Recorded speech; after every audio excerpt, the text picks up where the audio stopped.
Look, it's only been a few months since Sweden joined the NATO alliance as well. Just remind us again what it means for Sweden and what it means for regional security. Well, first of all, I mean, obviously we happily admit that we did apply for NATO membership because of what happened in Ukraine. We seek more of common security. That was the fundamental reason. But when we say that, we also say that we have things to bring to the alliance. We bring stability in our part of the world. Just have a look at the map.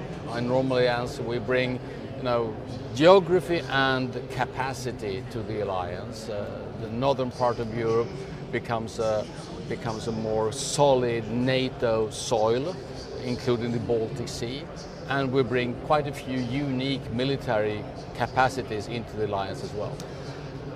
Swedes seem to feel safer as part of the alliance, according to the opinion polls, and yet it must have brought more attacks, more cyber attacks, more hybrid attacks, more threats, of course, from the Russians. Do you want to just tell us a little bit about how things have changed in recent months and years since Sweden got closer to NATO and then became part of NATO?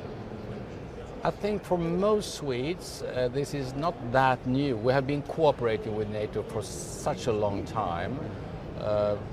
We've made literally everything except from being full-fledged members. Yeah. And you can discuss why we did that, because if you are almost in the club, why don't be in the club and take full responsibility and have all the advantages as well?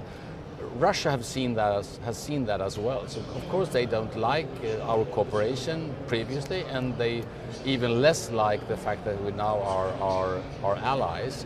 We haven't seen that much of a change. They speak in a hostile way. They use all their kind of hybrid methods.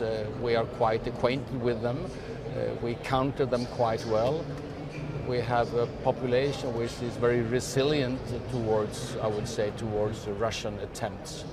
I just got a question to President Stubb, and he says we now have the Baltic Lake as well. But do the Baltic nations, do Sweden, Finland, etc., do you think that actually if President Putin isn't stopped in Ukraine, then actually he will turn his attention to those smaller Baltic nations and indeed that region, and actually there could be a military threat?